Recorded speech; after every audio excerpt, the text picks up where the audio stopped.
A gente vai tratar aqui sobre o artigo 18, e dentro dessa nossa organização que estamos seguindo, ele, na teoria, seria o último artigo que vamos falar sobre a cristologia. O que é a cristologia? É o estudo sobre Cristo. E estamos dentro da pessoa de Cristo, claro, porque vamos falar da união do crente com Cristo, mas esse artigo também fala um pouco sobre a eclesiologia, que é o estudo dessa vida prática da igreja, tá certo? Então, vamos para o texto inicial do artigo. Ele tem muito assunto, e inclusive se a gente for destrinchar, quando nós vamos chegar na parte do serviço, que o artigo também fala, a gente poderia aqui passar uns 3 ou 4 dias só estudando sobre os dons, talentos, serviços, ministérios em que possa ter na igreja. Mas a gente não vai se deter nesses detalhes, porque nós vamos estudar isso em outras oportunidades. Hoje a gente vai passar por cima desse artigo 18, entendendo aquilo que é o cerne dele, o que nós devemos aprender sobre a união do crente com Cristo e do poder para o serviço. O texto do artigo diz o seguinte: aqueles que têm o Espírito de Cristo estão unidos com Cristo e, como membros do seu corpo, recebem a capacidade de servi-lo. Usando desta capacidade, procuram viver e realmente vivem para a glória de Deus, seu Salvador. Bem claro, né, o texto dele, com várias verdades.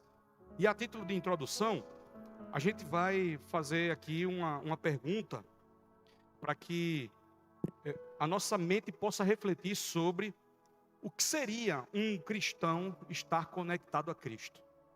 O que é que você acha? O que seria um cristão estar conectado a Cristo?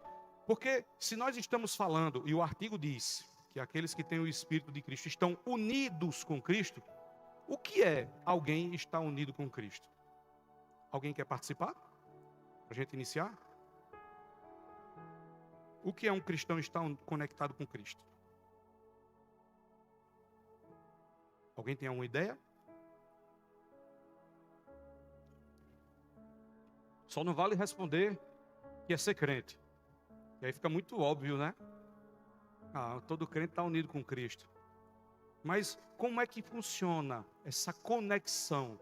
Essa pergunta ela é importante a título de introdução, porque geralmente nós conseguimos ouvir de alguns cristãos que o fato de ser crente, eu sou crente, seria simplesmente você decidir no seu coração, de alguma maneira, que a partir de agora você vai viver um estilo de vida diferenciado de outras pessoas que não são cristãs.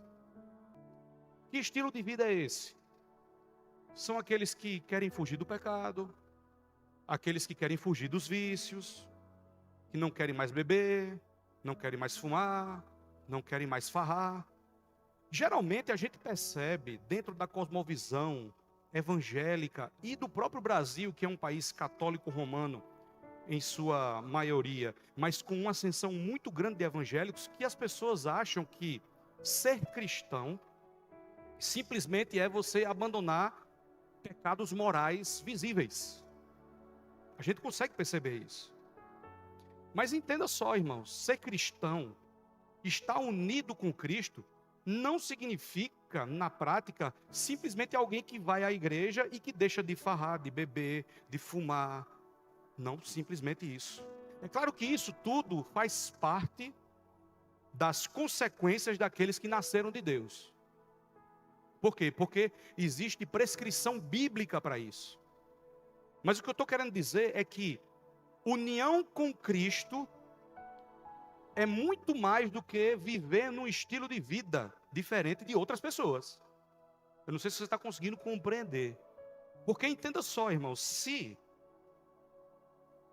ser cristão, estar unido com Cristo, é simplesmente viver num estilo de vida, o que a gente pode dizer, inclusive, de outras pessoas, de outras religiões, que pregam, promovem e incentivam os outros a fazer o bem.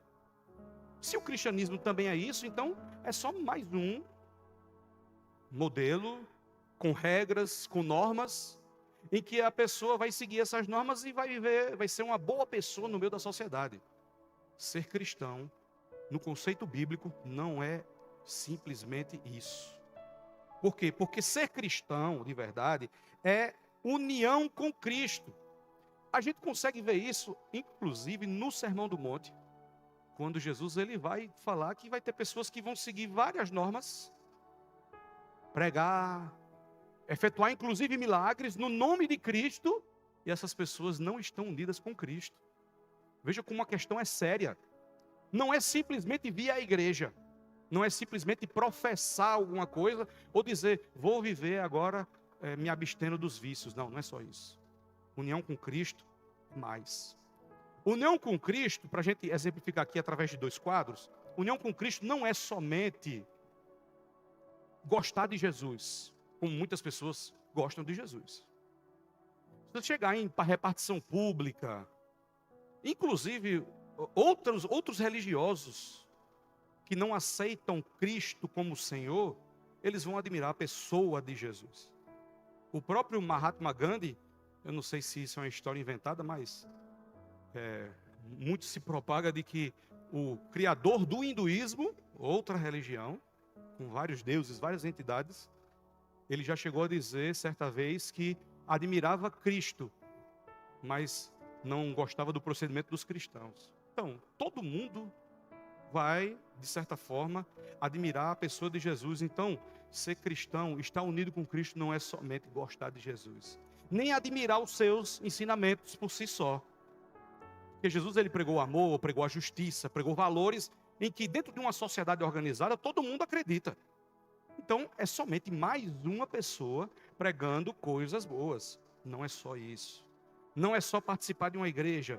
Não é ser batizado. Então você, inclusive, que já veio da cultura católico-romana, em que acreditava que se não fosse batizado ia morrer pagão, tire isso da sua mente, porque você acha que, não, então agora eu tenho que me batizar na igreja evangélica, porque senão eu vou morrer pagão, eu vou morrer distante de Deus. Você tem que ser batizado, e a gente vai estudar isso aqui no artigo congregacional que vai falar especificamente sobre batismo. Você tem que ver porque Jesus ele ordenou que assim os seus filhos fizessem uma confissão pública da fé daquele que está expressando, mas não porque você vai deixar de morar no céu ou outra coisa desse tipo. Não. Batismo é uma ordenança, não é um selo de salvação como muitas pessoas creem.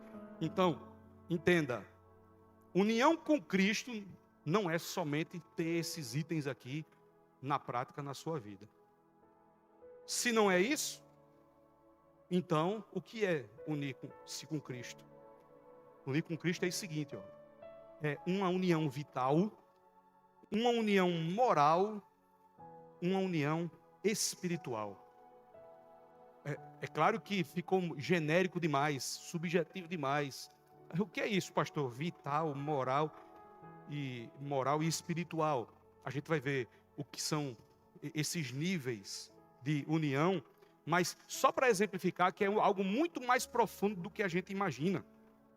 E a gente vai entender isso estudando já desde o início aqui a primeira parte do nosso artigo 18. Inclusive, o material que eu uso bastante para fazer esses estudos aqui é de um nosso pastor congregacional chamado Wanderly, e ele serviu e ainda serve à igreja brasileira congregacional durante muitos anos e escreveu um livro só comentando os 28 artigos escritos por Calley.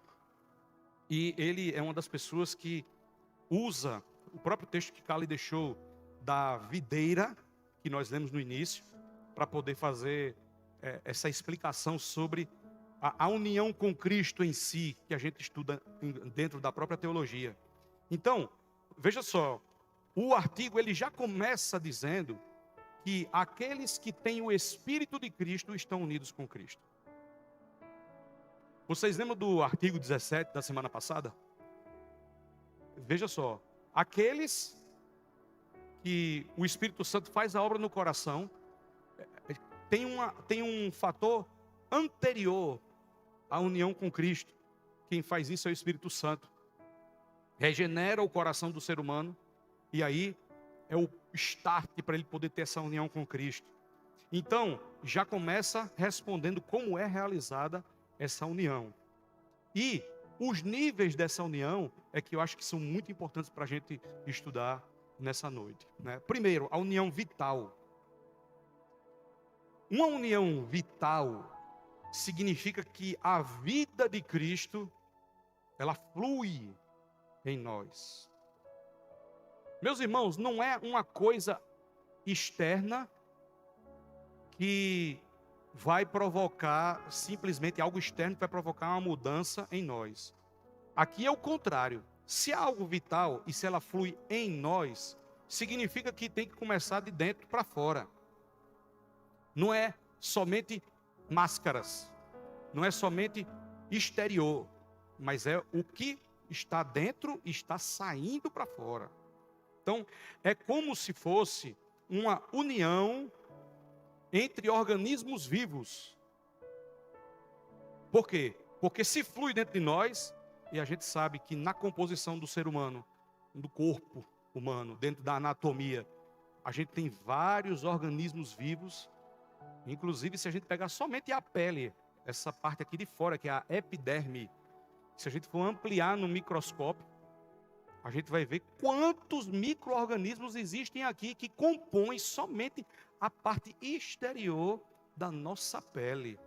Então, o nosso corpo em si é uma mistura de vários organismos vivos. E assim também é a vida do cristão, no sentido de que a videira, ela tem os seus ramos, ela tem os seus membros, e estão todos interligados. E para a videira ela funcionar, ela precisa ter algo que mova ela. Por isso que é a união vital. Em nós, temos que ter a vida de Cristo fluindo, para nós vivermos enquanto cristãos verdadeiros. Não aqueles que frequentam a igreja, mas cristãos verdadeiros. Então, primeiro nível é a união vital. Segundo nível, união moral. A vida de Cristo em nós, sabemos, mas se ela flui em nós, significa que ele também vai produzir em nós qualidades morais. Aqui é já o resultado. Se é a união vital que vai nos fortalecer para vivermos, a união moral vai nos dar o nível de que nós vamos agora ter algo de motivação certa para nós fazermos. Vou tentar exemplificar aqui.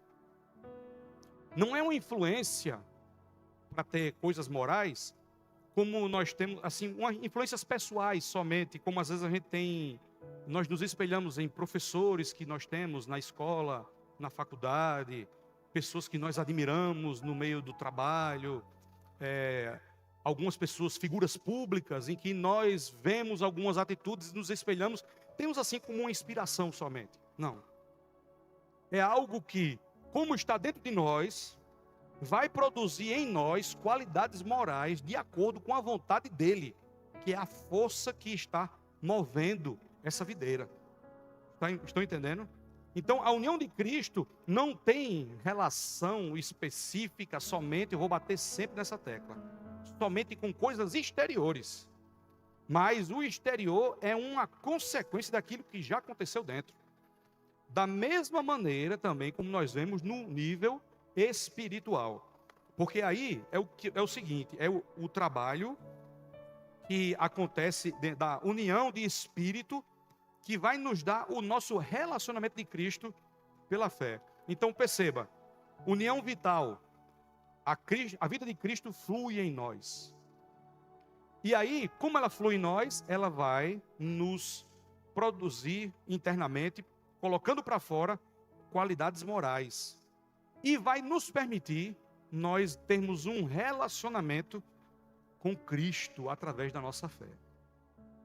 Então, fechando, nós temos essa figura que o apóstolo João vai registrar aqui no discurso de Cristo, que é a figura da videira espiritual. Tem uma imagem ali, que os irmãos estão vendo, inclusive quando eu estava preparando o estudo, eu estava lembrando que hoje pela manhã eu vi uma notícia, não sei se os irmãos viram, da cirurgia mais complexa que aconteceu aqui no Brasil, e aconteceu com sucesso. Salvo engano, depois de 4 meses, uns gêmeos siameses que foram unidos pela cabeça, né? Foi? 4 anos, obrigado, Érico. 4 anos, gêmeos siameses unidos pela cabeça, imagina o que é isso. Aqui a gente tem mais de 2 irmãos siameses, né, unidos pelo corpo, mas esses eram unidos pela cabeça, e aí conseguiram hoje separá-los. Agora 2 crianças separadas, né? Até agora não se sabe os resultados, né?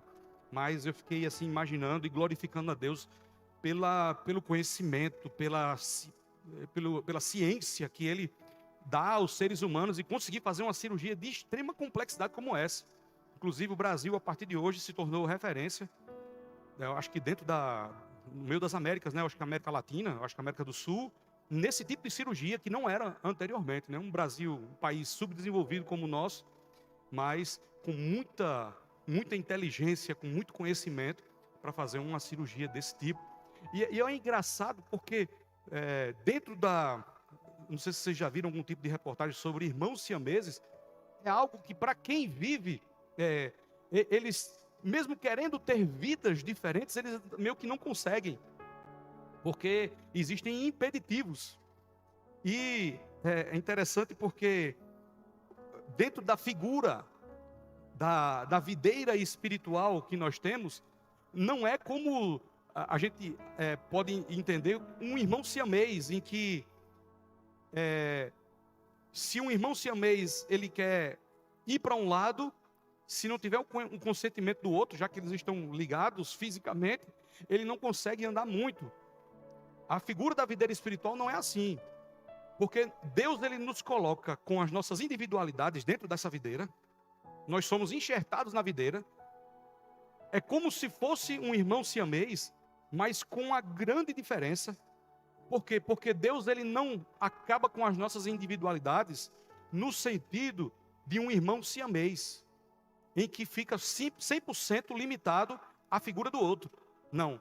Nós podemos ir para caminhos que em Cristo já tivemos a nossa liberdade sendo restaurada, porém, como aqueles que estão unidos com a videira, têm a força vital de Cristo alimentando essa videira, direcionando, produzindo frutos morais, e que vão sendo colocados para fora, aumentando o nosso relacionamento com Ele, então nós conseguimos entender mais o texto de João capítulo 15.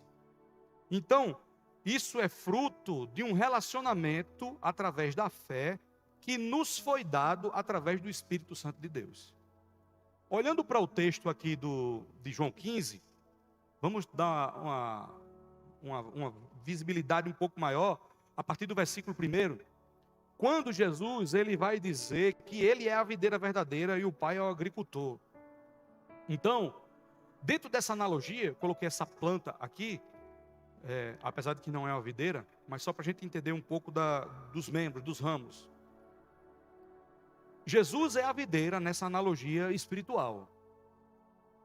Se Ele é a videira, existe um agricultor que é o seu pai, e aí no decorrer do texto a gente vai ver Jesus explicando como é que funciona essa videira, e no versículo 4 especificamente, Jesus ele vai dizer: permanecei em mim e eu permanecerei em vós. Como não pode o ramo produzir fruto de si mesmo, se não permanecer na videira, assim, nem vós o podeis dar, se não permanecerdes em mim. Percebe as expressões que Jesus usa? Em mim, em vós. Todas essas expressões são indicativos da ligação do crente com Ele. Em vós, em mim. Ou seja, são linguagens que Jesus usa para dizer que aqueles que nasceram de Deus de verdade, eles têm a força vital de Cristo porque estão ligados na videira. Então é por isso, irmãos, que a gente não consegue entender como algumas pessoas podem ser frequentadores de igreja durante anos a fio, 30 anos, 40 anos frequentando igreja, e não tem nunca a vida transformada em pontos cruciais da fé. É muito difícil compreendermos isso. Não que deva existir perfeição aqui na terra, mas quanto mais os anos se passam, já que eu tenho a força vital de Cristo fluindo, tem que provocar mudanças nas nossas vidas. Dentro do processo de santificação, a videira ela vai crescendo e produz frutos reais. A gente não pode e nem temos autorização bíblica para poder julgar quem é e quem não é, nós não temos. Inclusive já até falamos dentro dessa série aqui de estudos, usando a figura do joio e do trigo. Jesus mesmo ele disse, olha, deixa lá, o ceifeiro ele vai separar no grande dia. É claro que nós não temos legitimidade para dizer quem é e quem não é, mas é muito estranho quando vemos cristãos, e aí a gente tem que fazer uma análise pessoal, passam anos e anos e anos e não tem mudanças de caráter, de princípios morais. E veja que, biblicamente falando, tudo isso deve acontecer. Instantaneamente, pastor? Não, nem sempre. Tem pessoas que passam vários anos, mas deve sempre existir um crescimento para os frutos reais, genuínos, aparecerem naquela pessoa. Então, a figura da videira, ela é excelente para poder mostrar isso. Tem alguns textos que dão essa ideia para nós. Romanos 8:1, nenhuma condenação há para aqueles que estão em Cristo. Olha só, a união, aqueles que estão em Cristo, é a força vital de Cristo nessa pessoa. Romanos 6:11, cristãos vivos para Deus em Jesus Cristo. Aqueles que são vivos para Deus na pessoa do Filho. 2 Coríntios 5:17, se alguém está em Cristo, nova criatura é. Gálatas 3:27, somos batizados em Cristo. Efésios 2:10, estão criados em Cristo para boas obras. Perceba que sempre essa expressão, em mim, em vós, em Cristo, ela está em todo o Novo Testamento, dando a ideia de que de fato existe essa união, que é personificada aqui na figura da videira, na videira verdadeira. Então o versículo 5 continua dizendo o seguinte, eu sou a videira, vós os ramos. Quem permanece em mim e eu nele, esse dá muito fruto, porque sem mim nada podeis fazer. Veja só, irmãos, aí você pergunta o seguinte, peraí, mas pode ser que exista um cristão que não dê fruto? Dentro da visão de Cristo, aqui, da videira, isso é impossível. Por quê? Porque se essa pessoa permanece em Cristo, e Cristo nela, olha a união vital, ele dá muito fruto. E Jesus explica o motivo dele dar fruto. Porque sem ele, nós não podemos fazer nada. Né? Passa para ali para Eric. Você entendeu? É uma condição que ela tem que ser obedecida. Qual o tempo de ser obedecida? Nós não sabemos. Por isso que a gente não pode julgar que existe um processo, mas que deve produzir frutos reais, sim. Pode dizer, Eric. Pastor, quando o Cristo fala, não sei se é nessa parte, que ele é a videira e vós sois os ramos, e que todo aquele ramo que não der fruto vai ser cortado e lançado no fogo, ele quer dizer que existe nele ramos que não vão dar frutos e que vão ser cortados e lançados no inferno? Esse trecho, inclusive ele nem está destacado aqui, nesses textos que eu selecionei, porque a parte de cortar ramos e serem lançados no fogo, a gente vai entrar numa discussão que a gente vai entender mais à frente quando formos falar da escatologia. A gente vai falar no artigo sobre isso. Por isso que eu não coloquei aqui, por quê? Porque a gente precisa da explicação em relação à perseverança dos santos. Se crente perde salvação, se crente não perde salvação. Então, como não dá tempo para a gente explicar isso aqui agora, até porque o objetivo do artigo é outro, eu nem coloquei os textos de João capítulo 15 para a gente exemplificar isso aqui. Viu? Mas Quando a gente vai falar em relação à questão de salvação, só para ficar bem claro, aqui a gente não vai entrar em detalhes. Se não produzir fruto, aí ele vai lá e corta. Esse corta vai ser o quê? Ele era da videira, era salvo, estava na videira e agora ele foi e perdeu a salvação? Não, isso não quer dizer isso. Estou fazendo essa afirmação e lá na frente, quando a gente for estudar o artigo sobre as últimas coisas, quando for na questão da salvação em si, a gente vai voltar para João capítulo 15, certo? O versículo 7, ele permanece dizendo algumas consequências de quem está na videira. Olha só, se permanecerdes em mim e as minhas palavras permanecerem em vós, pedireis o que quiserdes e vos será feito. Ainda tem consequências de bênção daqueles que permanecem na videira, né? Apesar de que eu não vou dar nem destaque a isso, porque existem algumas pessoas que querem produzir bons frutos para que possa ter resultado das bênçãos de Deus. E ninguém pode produzir frutos pensando no retorno. Isso é você querer barganhar bênçãos, ou materiais ou espirituais com Deus. E isso não é a filosofia bíblica em nenhum momento, né? Só quem consegue, irmão, produzir frutos reais são aqueles que estão na videira, sempre. A gente até falou sobre isso no artigo passado, porque às vezes a gente tem uma falsa visão de que existem pessoas que inclusive nem professam a fé e que produzem coisas boas, como pode ser o exemplo dessa cirurgia que eu acabei de falar aqui dos irmãos siameses, né? Tanto conhecimento sendo colocado, e às vezes a pessoa nem acredita em Deus, nem faz nada relacionado ao espiritual, e às vezes a gente pode ter a ideia do seguinte: peraí, isso aqui não é um fruto bom não? E aí a gente vai entrar na discussão de graça comum, aquilo que Deus dá para todo ser humano, abençoa, e se não fosse a graça comum, a gente já falou aqui, o mundo viraria um caos. Deus, pela sua graça, inclusive sustenta o universo. E aí ele dá bênçãos e enche de conhecimento várias pessoas, independente de fé. E a gente pode ter essa confusão na nossa cabeça de dizer o seguinte: ah, rapaz, essas pessoas estão dando frutos no sentido de espirituais, união vital com Cristo, e mesmo sem ser cristãs verdadeiras.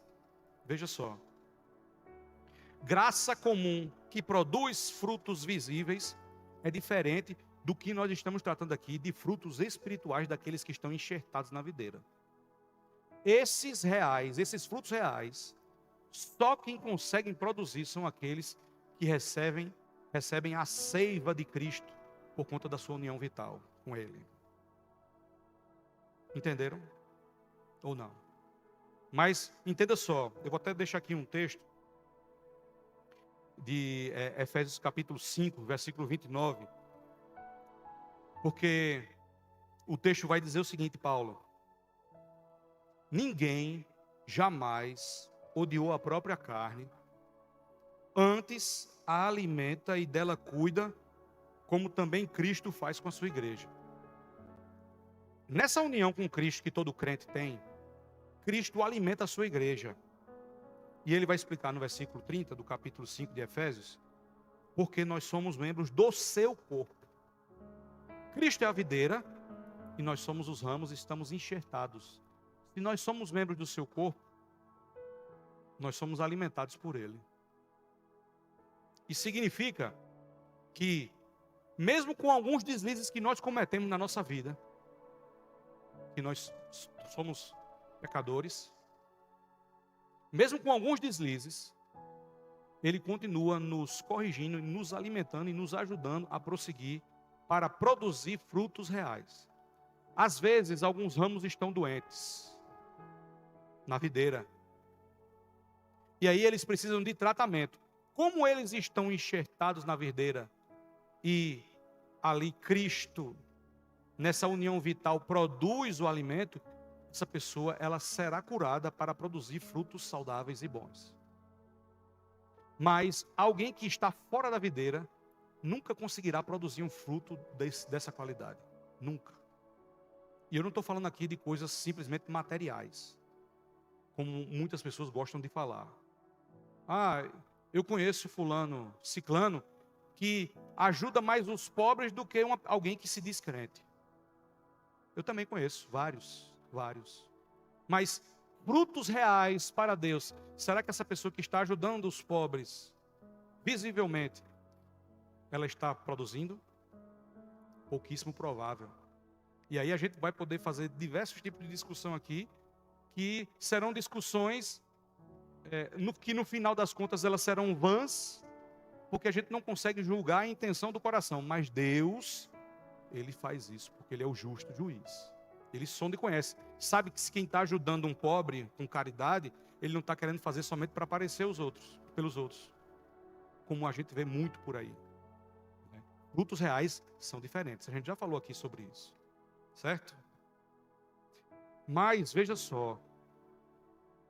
Se nós somos membros do corpo de Cristo, estamos unidos com Cristo, porque o Espírito de Cristo fez isso conosco, qual é o resultado imediato? O resultado imediato dessa pessoa é a capacitação para o serviço. E aí o restante do artigo, ele vai continuar a dizer que aqueles que são membros do seu corpo recebem essa capacitação. E é o que a gente vê no versículo 5, que nós já lemos, de João 15. Quem permanece em mim e eu nele, dá muito fruto, porque sem mim nada podeis fazer. Então, a igreja, ela é capacitada por Deus para o serviço de maneira sobrenatural. Entenda isso. É por isso que no meio do corpo de Cristo, a gente tem a diversidade de dons e talentos. Irmãos, recebem, todos que estão na igreja de Cristo, enxertados na videira, recebem alguma capacitação para servir. Não tem jeito. Eu percebo que existe, de maneira prática, algumas pessoas que olham assim e dizem: rapaz, eu vejo fulano tem um talento, olha só, essa pessoa sabe tocar uma bateria, sabe cantar, esse outro sabe pregar. Eu acho incrível como nós, humanos, temos a capacidade de entender serviço no reino de Deus somente como coisas visíveis e que tem parte na liturgia pública de uma igreja, de uma comunidade. E a capacitação para o serviço, no final das contas, tem muito menos a ver com a questão visível pública tem muito menos a ver com isso, e tem mais a ver com aquilo que é fruto real daquele que está na videira, e que seria a exemplificação maior da execução do amor nos nossos relacionamentos. A gente vai ver que é mais importante isso do que o fato de eu tocar um instrumento bem, numa música, por exemplo, ou ter uma boa eloquência na hora de falar publicamente. Então, capacitação para servir, ela não diz respeito somente à liturgia de um culto público, mas ela diz respeito à vida do cristão real. Então, entenda só, eu vou sempre voltar também nessa questão da graça comum, porque fruto real, capacitação para serviço, Deus dá para os seus filhos. Ele vai dar. Mas pastor, eu não sei fazer nada na igreja. Como assim você não sabe fazer nada na igreja? Você não sabe tocar um instrumento, é isso? Você tem vergonha de pegar um microfone e falar? É isso? É isso que você está falando?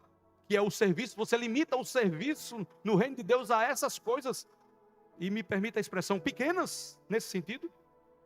Quando existe um campo vasto e Deus dá dons, inclusive a você, para fazer isso. Então, entenda, capacitação real para o serviço, Deus dá a todo crente.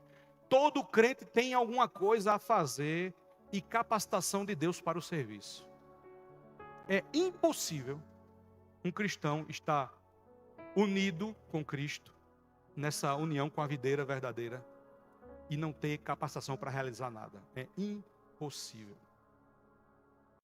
E se essa pessoa for muda, surda e cega? Eu vi, inclusive, um testemunho de uma pessoa que era muda, surda e cega. E que pregava a palavra. Algo impressionante. Depois, uma oportunidade, eu vou talvez fazer alguns cortes da história desse irmão e mostrar aqui para vocês. Inclusive, como é que se comunica com essa pessoa? Se ela não ouve, não vê e ela não fala, né?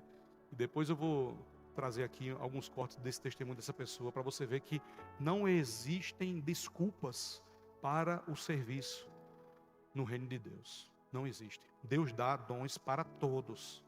E aí a gente vê, nós não vamos entrar em detalhes aqui, mas Deus ele dá várias listas na Escritura. Eu queria trazer aqui pelo menos 4 listas dessa. Está muito pequeno, mas eu vou citando aqui para vocês. É o texto de 1 Coríntios capítulo 12, do verso 8 ao verso 11. E o apóstolo Paulo ele vai dizer que há no meio da igreja, é dada mediante o Espírito, então é um dom do Espírito. Aí a palavra da sabedoria, a outro, palavra do conhecimento, a outro, fé, dons de curar, operação de milagres, profecia, discernimento de espíritos, variedade de línguas, interpretação de línguas. Veja só, tudo isso somente nessa listagem do capítulo 12, versículo 8 a 11. São capacitações que o Espírito Santo dá para um fim proveitoso. A gente vê isso em todo o capítulo 12. Deus faz isso através do seu Espírito para que a igreja possa servir. Aí você olha assim e diz, mas pastor, eu já olhei aí, ó, palavra de sabedoria, de conhecimento, dons de curar, profecia, línguas, interpretação de línguas, discernimento de espírito, eu acho que eu não tenho nada disso aí não. E quem disse a você que capacitação para o serviço só existe nessa listagem de 1 Coríntios capítulo 12, verso 8 a 11? Eu trouxe 4 listas. E aí, essa aqui é apenas uma delas. Essa aqui dos dons do Espírito. Mas também temos a lista de Romanos 12, do 6 a 8. E na carta aos Romanos, o texto vai dizer que, tendo, porém, diferentes dons segundo a graça que nos foi dada. E aí, Paulo vai dizer, se profecia, seja segundo a proporção da fé. Se ministério, serviço, dediquemo-nos ao ministério. Aquele que ensina, esmere-se no fazê-lo. Aquele que exorta, faça-o com dedicação. Aquele que contribui, até quem contribui, quem ajuda de alguma maneira com suas posses, com seus bens, com dinheiro, contribua, faça com liberalidade. Aquele que preside, aquele que administra, faça com diligência. Aquele que exerce misericórdia, que o faça com alegria. Até as pessoas que socorrem outros em momentos difíceis. Isso é uma capacitação que Deus dá para a igreja servir. Mas às vezes a gente só vai focar no visível, no sobrenatural. Ah, fulano é usado demais por Deus porque ele orou e fulano foi curado. Como? Quem curou foi ele? Foi? Quem curou foi o Deus Todo-Poderoso. Usou ele como instrumento, mas poderia usar você, poderia usar qualquer pessoa. Então perceba de que no final das contas, tudo vai girar em torno da força vital que está na videira, que é Cristo. Então, os vasos em si, eles ficam sempre em segundo plano. E é por isso que às vezes a gente tem tanta confusão de achar de que Deus usa fulano, Deus usa ciclano, Deus não me usa. Como Deus não me usa? Você socorre alguém quando está em dificuldade? Isso é a capacitação que Deus dá para serviço. Inclusive, Paulo vai falar sobre isso aqui em Romanos capítulo 12. E é importantíssimo a gente ter essa noção. 1 Pedro, no capítulo 4, verso 9 a 11, o apóstolo vai dizer, sede mutuamente hospitaleiros sem murmuração. Ou seja, é o serviço da hospitalidade. Ele continua dizendo, servi uns aos outros, cada um conforme o dom que recebeu, como bons dispenseiros da multiforme graça de Deus. Se alguém fala, que fale de acordo com os oráculos de Deus, falando mais uma vez aí na palavra da profecia, pregar aquilo que Deus quer que ele pregue. Se alguém serve, faça na força que Deus supre, para que em todas as coisas seja Deus glorificado por meio de Cristo Jesus, a quem pertence a glória e o domínio pelos séculos dos séculos. Amém.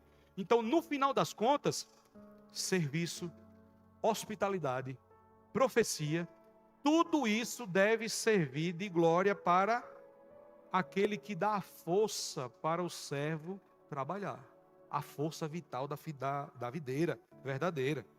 E Efésios capítulo 4, verso 11 e 12, aqui tem os dons de Cristo, que nós vemos a partir do verso 11, Paulo diz, olha, e ele, que é Cristo, concedeu uns para apóstolos, aqueles que são lançados para locais distantes, a pedrinha lançada longe, outros para profetas, outros para evangelistas, outros para pastores e mestres, com vistas ao aperfeiçoamento dos santos para o desempenho do seu serviço e para a edificação do corpo de Cristo. No artigo 22 que a gente vai estudar, vamos falar um pouco mais sobre a obediência dos crentes e vamos voltar nesse texto aqui. Mas olha só como é interessante essa grande listagem que temos aqui, apenas em 4 textos. Só que às vezes a gente quer só o quê? Ah não, eu quero o dom do Espírito, pastor, eu não aceito nada disso aqui não, eu quero esses dons aqui do Espírito. Meu filho, qual que você quer? Eu quero só o dom de línguas, como a maioria das pessoas que eu conheço. Eu quero só o dom de línguas. E o restante. E o texto bíblico, que é claro quando diz que o Espírito concede um dom a cada um, segundo Ele quer, para um fim proveitoso. O que é que a gente faz com esse texto? Porque se o Espírito não quiser dar a você esse que você está querendo tanto, o que é que você vai fazer? Então nós temos que receber, e já recebemos a capacitação do alto, e temos que trabalhar, fazendo tudo, e aí o artigo finaliza dizendo que fazendo tudo para a glória de Deus. Viver para a glória de Deus. Usando dessa capacidade, procuram viver, quem é que procura viver? Os crentes, unidos com Cristo, e realmente vivem para a glória de Deus, seu Salvador. Aí tem o texto de 1 Coríntios 10, 31, maravilhoso esse texto, quando Paulo vai dizer para a igreja, portanto, quer comais, quer bebais, ou façais outra coisa qualquer, fazei tudo para a glória de Deus. É isso, a nossa vida é essa, meus irmãos. Na capacitação que nós recebemos para servir, temos que fazer tudo para a glória de Deus. 1 Coríntios 6, 20, porque fostes comprados por preço, agora, pois, glorificai a Deus no vosso corpo, ou seja, tudo relacionado à glorificação do Senhor. Gálatas capítulo 2, verso 19 e 20 diz, porque eu, mediante a própria lei, morri para a lei, a fim de viver para Deus. Estou crucificado com Cristo, logo, já não sou eu quem vive, mas Cristo vive em mim. Olha a união com Cristo aí. E esse viver que agora tenho na carne, vivo pela fé no Filho de Deus, que me amou e a si mesmo se entregou por mim. Então, vida com Cristo é vida para a glória de Deus. Tudo que nós vamos fazer deve ser para a glória de Deus. Glorificar, por quê? Glorificar Ele porque temos a seiva de Cristo dentro dessa videira passando. E aí nós vamos conseguir. Pastor, eu estou tendo muita dificuldade. Eu estou tendo muita dificuldade, pastor, porque eu tenho dificuldade de talvez obedecer um determinado mandamento da Bíblia. Você não tem a união de Cristo? Você não está ligado na videira? Ele vai te ajudar. Mas eu tenho dificuldade porque eu não vou com a cara de fulano. Você não está ligado na videira? Ele vai te ajudar. Porque só quem não vai conseguir produzir os frutos reais são aqueles que não estão na videira. Se você está, Deus vai te ajudar. Por mais difícil que você ache que deva ser. Por quê? Porque variedade de dons e serviços, a gente já viu aqui que Ele dá a todos. Basta somente nós recebermos e executarmos. Para quê? Para a glória dEle. Para a glória dEle.